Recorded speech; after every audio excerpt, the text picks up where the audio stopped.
할렐루야. 아멘.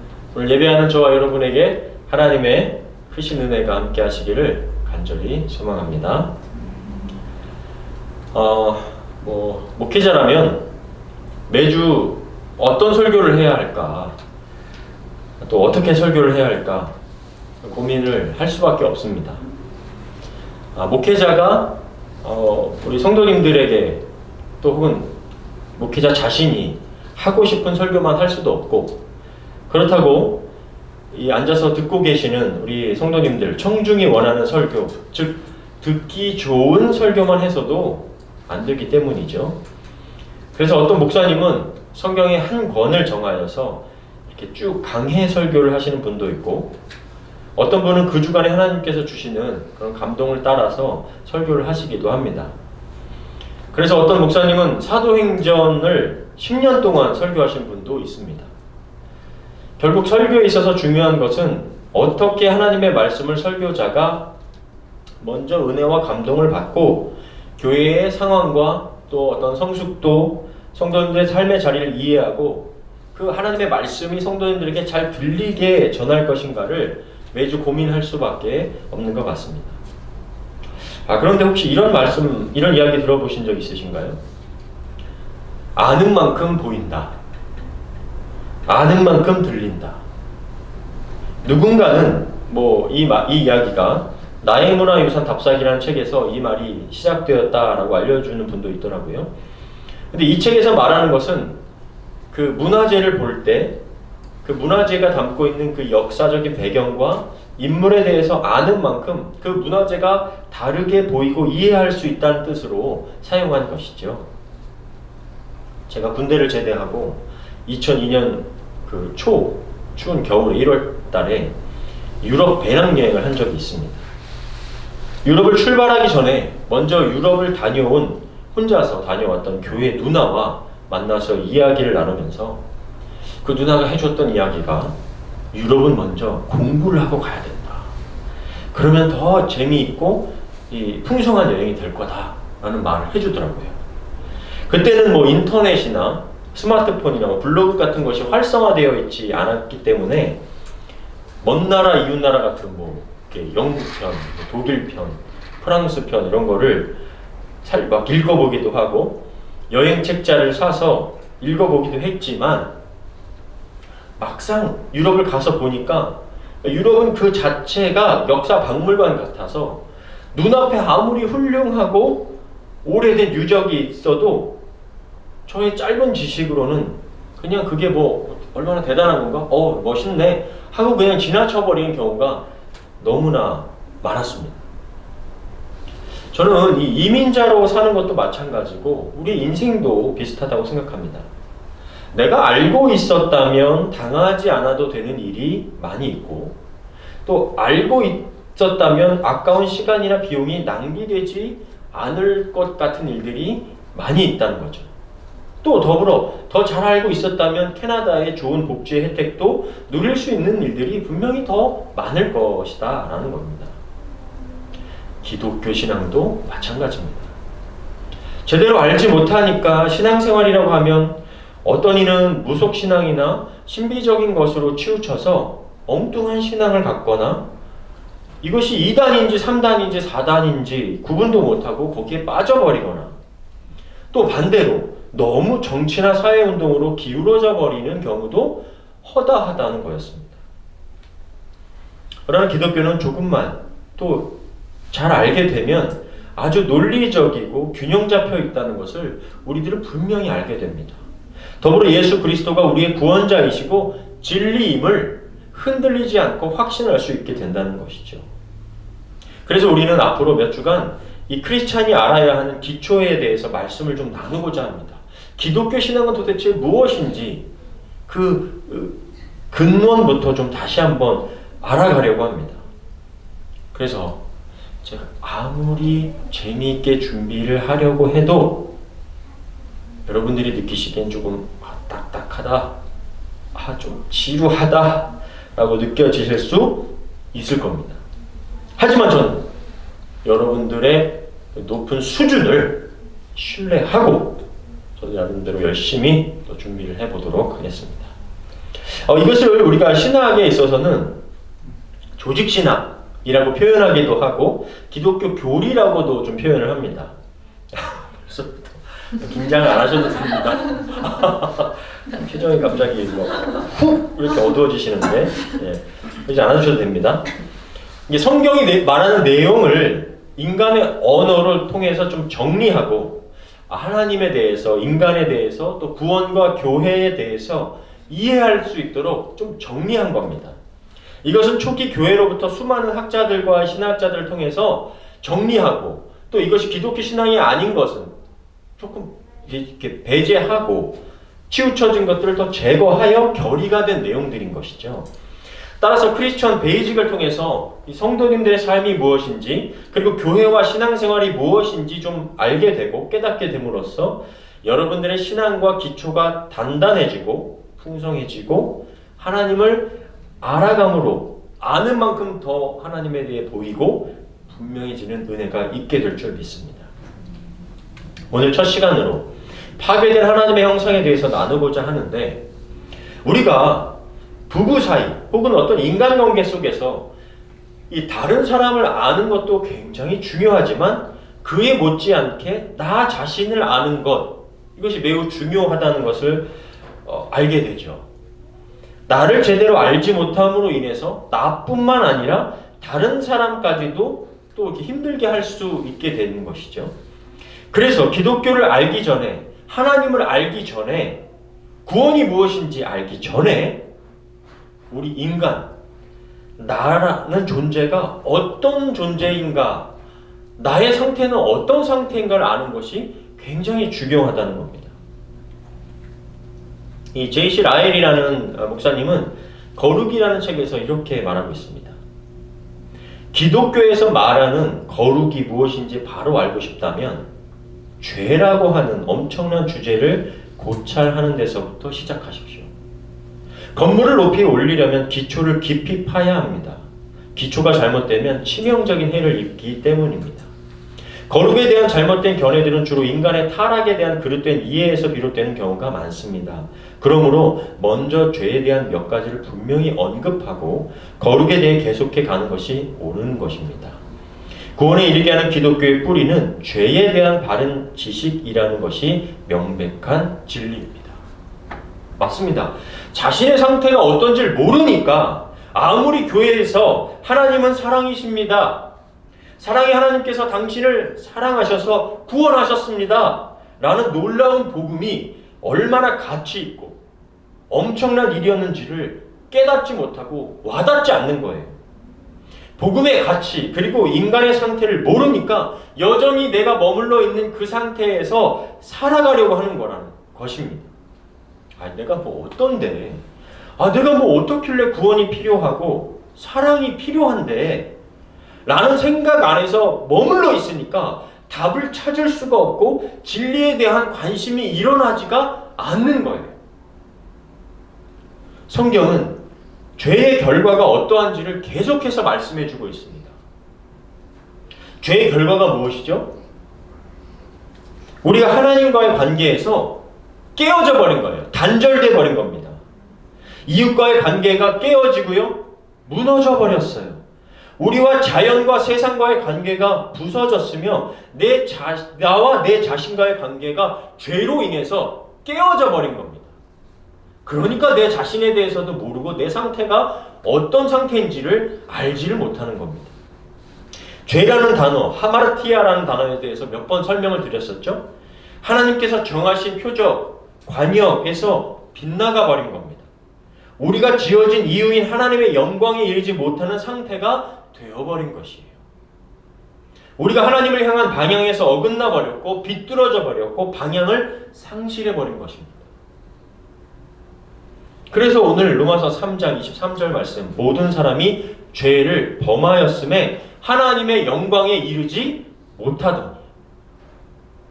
누구요? 모든 사람이요.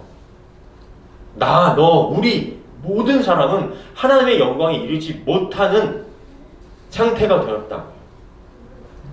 그래서 우리는 하나님의 영광에 이르지 못하는 것뿐만 아니라 하나님과 우리를 향한 우리가 하나님을 향하여 반대자들이 되어버린 겁니다. 로마서 3장 10절, 12절 그리고 18절입니다. 한번 같이 읽겠습니다. 시작. 그것은 이렇게 기록된 성경 말씀과 같습니다. 의로운 사람은 없으니 하나도 없으며 깨닫는 사람도 없고 하나님을 찾는 사람도 없다. 모두 진리에서 떠나 쓸모없게 되었고 선을 행하는 사람이 없으니 하나도 없다. 그들의 눈앞에는 하나님을 두려워함이 없다. 누가요? 내가요. 모두가. 지금 이런 상태예요. 이것이 죄로 인한 우리 인간의 모습입니다. 저와 여러분의 모습이에요. 여러분, 이번 코로나 시간을 통해서 크리스찬들이 자신의 믿음의 상태를 발견하는 시간이었어요. 아무리 오랜 교회를 다닌 사람들도 스스로 하나님을 찾지 않는 자신의 모습을 발견하고 자기 스스로 놀랐어요. 자신은 주일에 수십 년 예배를 빠지지 않고 드렸는데 형식적인 예배의 자리가 없어지고 나니까 자신이 하나님을 향해 이 정도밖에 안 되는구나를 발견한 거예요. 더욱 충격적인 것은 그렇게 발견했는데 그냥 이렇게 살아도 괜찮구나, 살만하구나 하며 교회를 쇼핑하는 사람들, 교회를 떠난 사람들이 30% 됐다고 지난번에 우리 봤잖아요. 10명 중에 3명이 그렇게 떠나는 거예요. 그렇게 살아도 괜찮구나. 이러한 모습이 근데 새로운 게 아니라 죄된 인간의 모습이 이렇다라고 성경이 우리에게 알려주고 있는 거예요. 이게 당연한 거야. 너희들의 모습이 이게 당연한 거라고. 그런데 반대로 이런 사람들도 있어요. 과학을 연구한 사람들, 로봇을 만드는 사람들, 우주를 공부한 사람들 가운데 연구하고 공부하다 하나님께 찾아온 사람들이 있다는 거예요. 그들은 공부하면 할수록 하나님의 존재를 인정하지 않을 수 없었다라고 말해요. 왜요? 인간이 로봇을 만들어 보니까 손가락이 이렇게 부드럽게 움직여서 물건을 잡고 손바닥 안에서 땀을 적절하게 배출하고 근육들이 서로 연결되었고 앉고 눕고 서고 힘을 사용하는 모든 것들이 창조자의 섭리가 아니고서는 할 수가 없다는 것을 인정하게 되는 거거든요. 하나님께서 우리에게 주신 자연, 우주를 자세히 살펴보면 하나님의 일하심을 보게 된다고 말해요. 그런데 그와 같은 모습을 발견하고도 여전히 하나님을 스스로 찾지 않는 사람들이 많다라는 거죠. 그것이 죄로 인해 깨어진 인간의 자연스러운 상태라는 거예요. 로마서 1장 28절, 32절인데요. 저 한 절, 여러분이 한 절 읽겠습니다. 사람들이 하나님을 알려고 하지 않으므로 하나님께서도 그들이 부패한 마음으로 악한 일을 하도록 내버려 두셨습니다. 그들은 온갖 부정, 추악, 욕심, 악한 생각, 시기, 살인, 다툼, 사기, 악의로 가득 차 있습니다. 그리고 그들은 수군거리며 서로 헐뜯고 하나님을 미워하고 건방지고 교만하며 자랑하고 악한 일을 꾸며내고 부모에게 불순종하고 미련하며 신의도 인정도 없고 부자리합니다. 이런 식으로 사는 사람은 죽임을 당한다는 하나님의 법을 알면서도 그들은 자기들만 이런 짓을 하는 것이 아니라 이렇게 하는 사람들이 옳다고 두둔까지 하고 있습니다. 여러분, 우리가 사회생활 하다 보면 여기서 나는 자유로워, 나는 이러지 않는데 라고 말할 수 있는 사람이 누가 있습니까? 그런데 그렇게 다 하니까 다 그게 옳잖아, 다 그렇게 하잖아 라고 두둔까지 하고 있다는 거예요. 서로 비방하고 헐뜯고 건방지고 교만하고 자랑하고 시기하고 악한 생각하고 욕심 부리고 죄로 인해 하나님께로 벗어난 인간의 모습을 적나라하게 표현해주고 있다는 것이죠. 성경이 왜 진리냐고요? 인간의 상태를 시간과 환경과 나라와 언어를 초월하여 살아계신 하나님의 말씀으로 정확하게 진단해 주니까 그게 진리라는 거예요. 특별히 오늘은 이와 같은 죄의 결과로 인한 상태를 좀 4가지로 살펴보려고 합니다. 첫째는요, 죄로 인한 우리 인간의 상태가 뭐냐면 어그러진 하나님의 형상이라는 거예요. 창세기 1장 26절 27절 여러분께서 한번 읽겠습니다. 시작. 하나님이 이르시되 우리의 형상을 따라 우리의 모양대로 우리가 사람을 만들고 그들로 바다의 물고기와 하늘의 새와 가축과 온 땅과 땅에 기는 모든 것을 다스리게 하자 하시고 하나님이 자기 형상 곧 하나님의 형상대로 사람을 창조하시되 남자와 여자를 창조하시고 하나님의 형상대로 우리가 지어졌다는 것이죠. 이 말씀은 하나님께서 우리를 향한 계획이 어떤 것이었는가를 알려주는 거예요. 인간에게 하나님의 형상이 있다는 것. 하나님의 피조물을 하나님의 형상대로 다스리는 거예요. 그러니까 우리가 늘 형상하면 쉐입만 생각하는데 그게 아니라 하나님의 형상이라는 건 뭐냐면 하나님의 성품, 하나님의 뜻, 하나님의 마음. 그래서 정의롭게 공의롭게 다스리기 위해 거룩한 성품과 권위가 반영된 있는 창조물로 우리를 만드신 거예요. 그게 하나님을 닮았다는 뜻입니다. 그런데 창세기 3장에 타락이라고 부르는 사건이 아담과 하와를 통해서 일어난 거예요.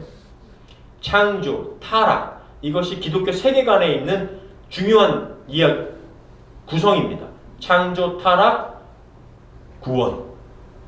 이게 성경이 포함하고 있는 세계관이에요. 창조, 타락, 구원. 하나님과 함께 동산을 거닐던 인간이 하나님을 피해 숨게 돼요. 하나님을 숨게 된다고요. 불순종이란 죄가 거룩함 앞에서 드러날 수 없기 때문에 숨게 되는 거예요. 처음 만들어진 순수한 인간, 하나님의 성품과 형상을 드러내던 하나님 아담과 하와가 죄를 지으니까 어떻게 바뀌는지 한번 말씀을 볼까요? 하나님이 나와 함께 하신 여자가 그 과일을 주어서 내가 먹었습니다.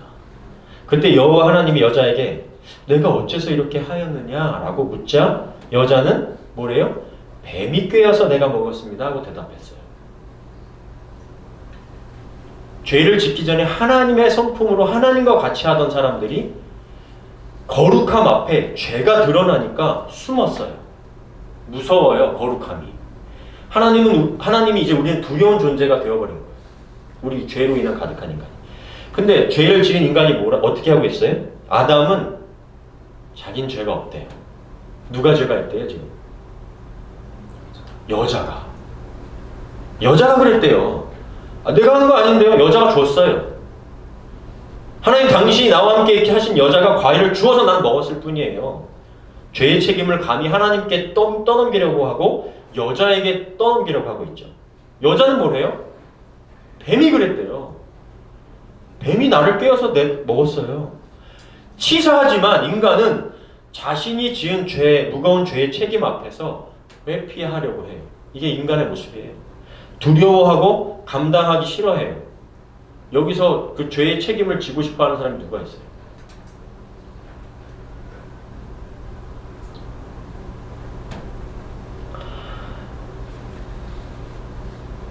하나님 앞에서 죄의 결과는 하나님과 이웃과 피조물과 나 자신과의 신뢰의 관계가 깨어져 버리는 걸 말해요. 누구도 죄의 무거운 책임을 지고 싶어 하지 않습니다. 책임지지도 못할 죄를 지으면서 뻔뻔하고 교만해지는 사는 인간의 모습을 적나라하게 보여주고 있는 게 이 타락의 사건인 거예요. 그로 인해 인간은 수고와 사망의 일차적인 심판을 받게 된다는 거예요. 여러분, 우리 솔직히 부부 사이에서도 책임 막 떠넘기려고 하잖아요. 자녀 문제 생기면 그게 뭐 내 문제가 아닌 것처럼 할 때가 많잖아요. 누구 닮아서 그런 것 같고 막 그런 마음들, 생각들을 갖잖아요. 인간의 죄된 모습이라는 것이죠.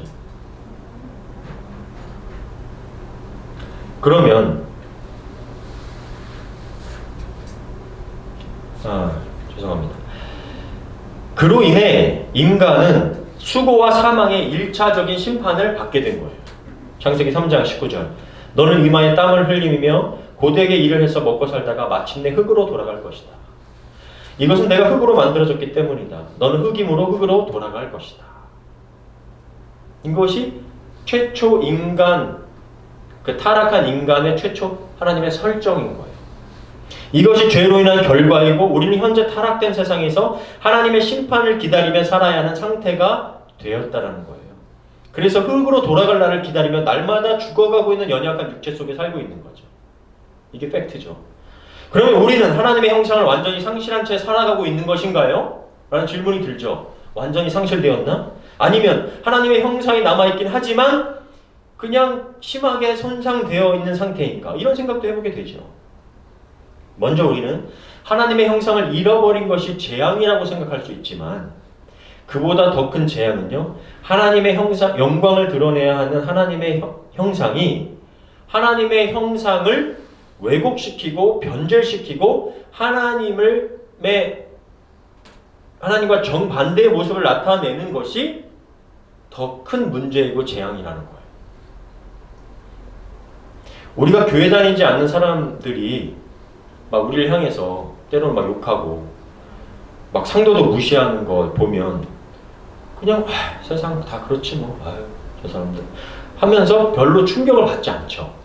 그런데 교회 다니는 사람들이 비도덕적이고 욕하고 성질 부리고 비리를 일삼는 모습을 보면 어떻습니까? 더 큰 충격을 받아요. 하나님의 형상이라고 하는 인간의 모습 속에 과연 하나님의 형상이 남아있는가라고 의문이 들게 살 뿐 아니라 오히려 악한 모습으로 하나님을 오해하게 하고 영광을 가리며 산다는 거예요. 그게 솔직히 세상 사람이건 비그리스도인이건 세상 안에서는 50보 100보라는 거예요. 그게 죄된 인간의 모습이라는 거예요. 그런 상태를 먼저 깨달아야 된다는 거예요. 이것이 본질적으로 타락한 인간의 상태입니다. 우리를 자유와 기쁨 가운데 하나님께 순종함으로 살라고 모든 것을 아낌없이 주신 분, 모든 것을 지으신 분을 대적하고 불순종하고 반역하는 존재가 되어버린 것이 바로 전적으로 타락한 인간의 상태다. 그래서 우리는 하나님의 형상으로의 회복이 절대적으로 필요하다. 첫째가 어그러진 하나님의 형상이라면 두 번째는 죄와 사망의 권세 아래에 있는 인간입니다. 하나님은 선악을 알게 하는 나무를 통해 창조주와 피조물의 분명한 경계가 있는 것을 알게 해주셨고 그것을 어기는 것은 죄와 사망의 지배 아래 들어갈 수 있다고 먼저 말씀해 주셨어요. 선악과를 먹으면 정령 죽으리라. 그런데 사탄은 아니야. 이거 먹으면 하나님처럼 될 거야. 라고 본질을 흐려버렸죠. 예수님도 말씀하세요. 요한복음 8장 34절 내가 분명히 너희에게 말한다. 죄를 짓는 사람은 누구나 다 죄의 종이다. 죄의 종노릇하며 사는 거예요. 바울도 그래요. 로마서 5장 12절 그러므로 한 사람으로 말미암아 죄가 세상에 들어오고 죄로 말미암아 사망이 들어왔나니 이와 같이 모든 사람이 죄를 지었으므로 사망이 모든 사람에게 이르렀느니라. 이게 대표성이에요. 죄의 결과로 인해 인간은 무기력해졌습니다. 아무리 의지가 강한 사람도 착한 것 같아 보이는 사람도 법 없이 살 것 같은 사람도 죄 앞에서는 어떻게 해볼 수가 없어요. 죄는 이제 우리와 뗄래야 뗄 수 없는 관계가 되어버린 거예요. 이것이 인간의 상태예요. 그래서 뉴스에서 어떤 심한 죄를 저지른 사람 인류 말도 안 되는 그런 범죄를 저지른 사람 보면 어떤 생각이 드냐면 그렇지. 당연하지. 죄를 지은 인간이니까. 어떻게 저런 사람이 그럴 수 있지? 아니 어떻게 목사가 그럴 수 있지? 아니 어떻게 국회의원이 그럴 수 있지? 아니요. 그게 당연한 거예요. 죄에 놓여져 있는 상태는 절대로 스스로는 어떤 학이나 지위나 학벌로는 구원을 이룰 수가 없다는 게 인간의 상태라는 거죠. 죄와 사망의 지배 아래 놓여 있기 때문입니다. 로마서 8장 6절부터 8절 같이 한번 읽겠습니다. 시작. 육신의 생각은 사망이요 영의 생각은 생명과 평안이니라. 육신의 생각은 하나님과 원수가 되나니 이는 하나님의 법에 굴복하지 아니할 뿐 아니라 할 수도 없습니다. 육신에 있는 자들은 하나님을 기쁘시게 할 수 없느니라. 안 돼요. 인간은 죄 아래에 있는 인간은 안 된다고요. 우리가 육신 안에 거하고 있는 이상 어떤 인간도 죄에 대해 자유할 수 없고 하나님의 법에 따르지 아니할 뿐 아니라 할 수도 없다는 것을 분명히 말씀하고 있어요. 그런데 이것을 인정하지 않으려고 하죠. 나는 하나님 없이도 잘 살 수 있을 것처럼 자신도 속고 남도 속이고 그렇게 살아가요. 자신은 죄와 아무런 상관이 없는 것처럼 또는 죄에 대한 대가가 없을 것처럼 사는 거예요. 이것이 바로 죄와 사망의 권세 아래 놓여 있는 인간의 모습이에요. 그래서 세 번째가 뭐예요? 하나님 앞에서 죄인된 인간이에요.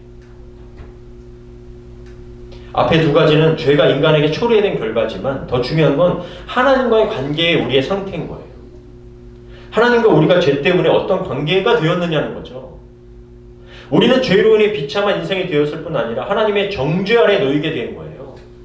하나님의 심판 아래 놓여있게 됐다고요. 왜요? 하나님은 완전한 선이시고 완전한 정이시고 완전한 공이시니까. 그래서 심판을 받을 수밖에 없는 거예요. 로마서 2장 1절부터 5절입니다. 여러분은 남을 판단하고 있습니까? 그렇다면 여러분은 죄인이 아니라고 변명할 수 없습니다. 왜냐하면 여러분도 그들과 똑같은 일을 하고 있기 때문입니다.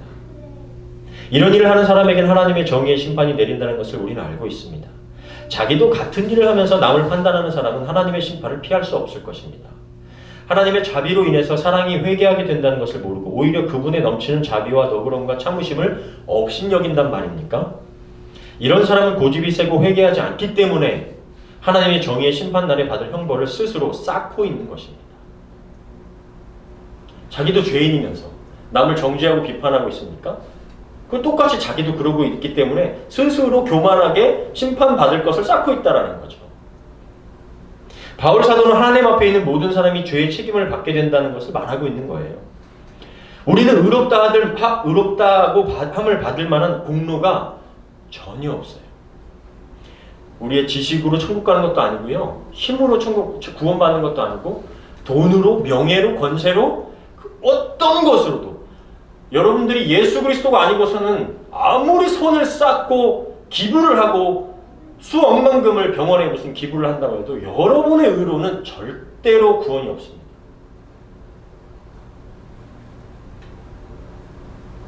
하나님께 내세울 만한 것이 하나도 없습니다. 그런데 누구를 판단하고 심판하고 있는 모습을 보면 그 사람은 심판에서 자유할 것 같지만 다른 사람을 비판하고 정죄하는 당신도 하나님 앞에 심판받을 거라는 것이죠. 그런데 각 사람의 기준으로 판단되는 게 아니라 하나님의 기준, 정의의 기준의 심판을 받게 된다는 것이죠. 그래서 과연 하나님의 기준에 적합한 사람이 누가 있냐는 거예요. 하나도 없어요. 누구도 하나님의 기준에 미치지를 못해요. 로마서 3장 19절 20절 같이 읽겠습니다. 시작. 우리가 아는 대로 율법은 율법 아래 있는 사람에게만 적용됩니다. 그래서 아무도 변명하지 못하고 모든 사람이 다 하나님 앞에 죄인으로 서게 하려는 것입니다. 그래서 율법을 지키는 것으로는 하나님 앞에서 아무도 의롭다는 인정을 받을 수가 없습니다. 율법은 다만 우리가 죄인이라는 사실을 깨닫게 하는 것뿐입니다.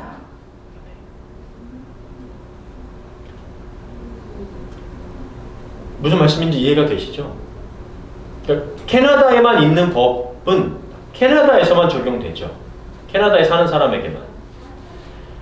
그죠?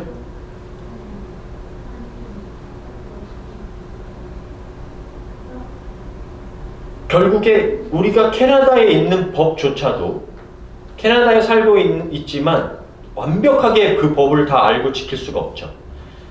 그 법이 우리에게 알려주는 것은 그걸 지키지 못하고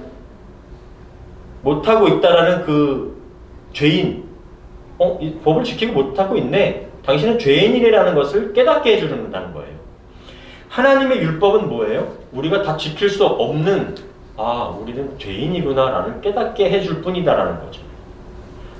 이거를 다 지킬 수 없기 때문에 우리는 죄인이어서 구원받을 수 없는 그 존재구나 라는 것을 깨닫게 해준다는 거예요.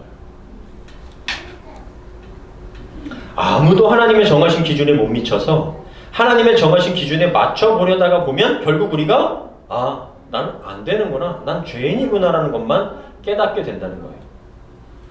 마지막 네 번째로는요, 인간의 죄로 인한 인간의 상태는 사탄의 권세, 마귀의 권세 아래에 있게 되었다는 겁니다. 죄의 아래에 있는 인간, 이 세상의 풍조와 가치의 지배를 받는 인간은 죄 가운데 생명 없는 삶을 살 뿐만 아니라 마귀의 지배 아래 있다고 말합니다. 에베소서 2장 1절부터 3절인데요. 같이 읽겠습니다. 시작. 여러분은 불순종과 죄 때문에 영적으로 죽었던 사람들입니다. 전에는 여러분이 세상의 악한 길을 따르고 하늘 아래의 영역을 지배하고 있는 마귀에게 순종하며 살았습니다. 이 마귀는 현재 불순종하는 사람들 가운데서 활동하는 영입니다. 우리도 전에는 그들과 같이 우리 육체의 욕심대로 살며 육체와 마음이 원하는 대로 하여 다른 사람들과 마찬가지로 원래부터 하나님의 노여우심을 살 수밖에 없었던 사람들이었습니다. 하나님을 알지 못하고 여전히 아담과 하와로부터 내려오는 불순종하는 영, 그 영의 대장격인 사탄의 뜻을 따르고 죄의 노예로 사는 것이 인간의 상태라는 것입니다. 더불어 그런 상태에 있으면서도 스스로 자유하다, 스스로 난 자유인이다 라고 믿고 살아가는 인간의 잘못된 자기 이해야말로 비극 중에 비극이다. 지금까지 나눈 말씀을 좀 잠시 정리해 보겠습니다. 성경이 말하는 인간의 상태는 어떤가요? 저와 여러분의 상태가 예수님을 만나기 전에 상태가 어떻죠? 하나님의 형상이 어그러지고 변질되고 깨어져 버린 것이죠. 두 번째는 죄와 사망의 권세 아래 놓여져 살게 되었다는 것이죠.